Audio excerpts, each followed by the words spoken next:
চক্রান্তে হয়তো আমরা হেরেছি। তবে একটা কথা আপনাদের মনে রাখতে হবে, নওশাদ ভাই গতবারে 2021-এ ভাঙড় থেকে জিতেছিল, 2026-এও জিতেছে।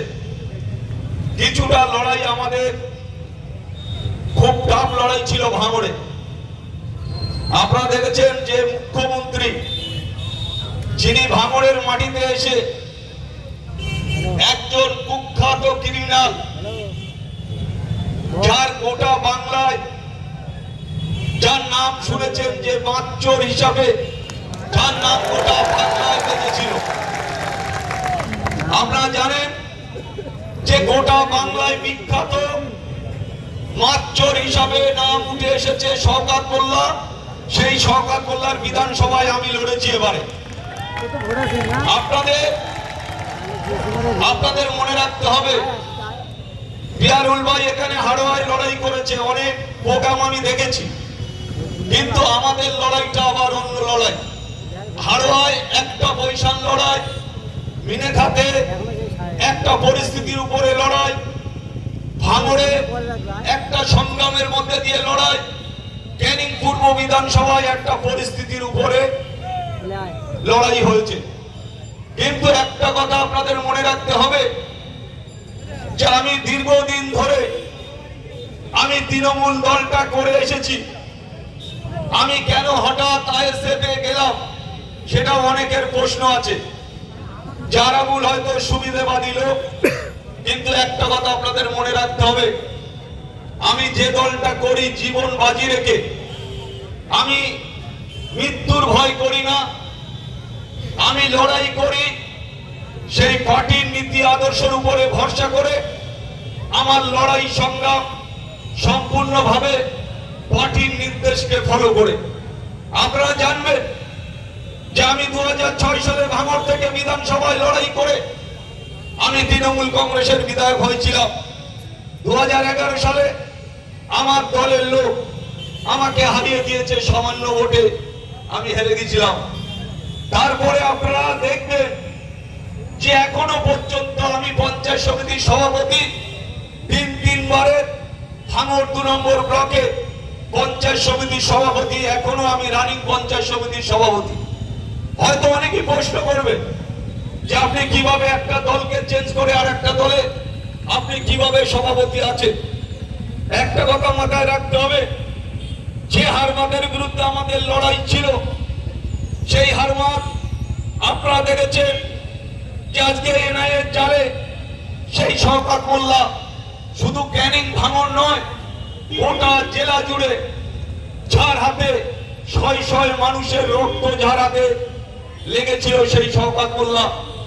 আপনারা দেখেছেন বিভিন্ন সময় বিভিন্ন ভাবে ক্যানিং এর বুকে একটার পর একটা জায়গায় হানা দিয়ে প্রচুর আর্মস উদ্ধার হয়েছে। আপনারা দেখেছেন শেষ পরিস্থিতিতে ভাঙড়ে চালতে বেরিয়া একটা গ্রামে, সেখানে বোম বাঁধতে গিয়ে স্পটে একজন মারা গেছে, 5-7 জনের হাত পা উড়ে গিয়েছিল, কিন্তু এখনো তাদের কোনো হদিস পাওয়া যায়নি।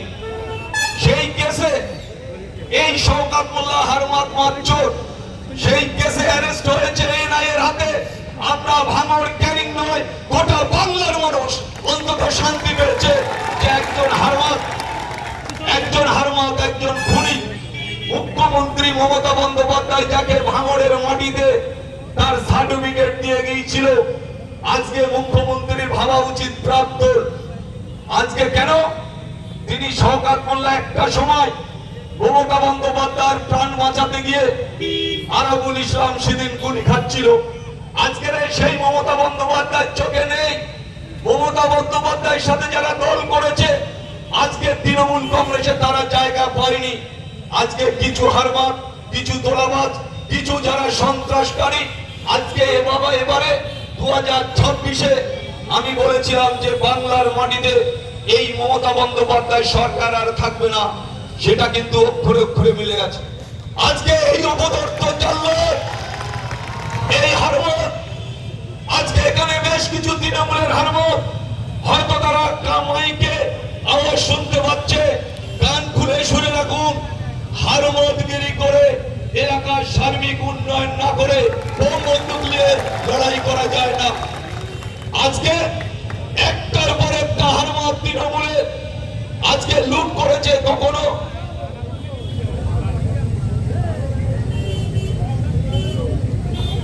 কখনো ভেড়ির টাকা, কখনো সরকারি টাকা, কখনো সার্বিক উন্নয়নের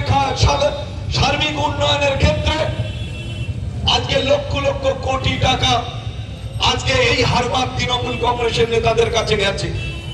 আপনারা বলুন, সব্যসাচী দত্ত তিনবার দল চেঞ্জ করলো, লাস্ট থেকে মমতা বন্দ্যোপাধ্যায় তাকে সার্টিফিকেট দিল যে সব্যসাচী আমাদের দলের একনিষ্ঠ কর্মী। আজকে দেখুন সব্যসাচীর ঘর থেকে কি পাওয়া যাচ্ছে, পার্থর বান্ধবীর ঘর থেকে পেয়েছিল, আর সব্যসাচীর বান্ধবীর কাছ থেকে সোনার পাহাড় উদ্ধার হচ্ছে। এটা জেনে রাখতে হবে এই অপদার্থ নির্লজ্জদের। আজকে যারা মার খাচ্ছে কারা? আজকে যারা এলাকায় তোলাবাজি করেছে, এলাকায় সন্ত্রাস করেছে, মিথ্যে কেসে ফাঁসিয়ে দেওয়া হয়েছে। আজকে আইএসএফ এর ছেলেরা, আপনারা জানেন ভাঙড়ে যেভাবে আইএসএফ এর ছেলেদের একটার পর একটা কেস দেওয়া হয়েছে।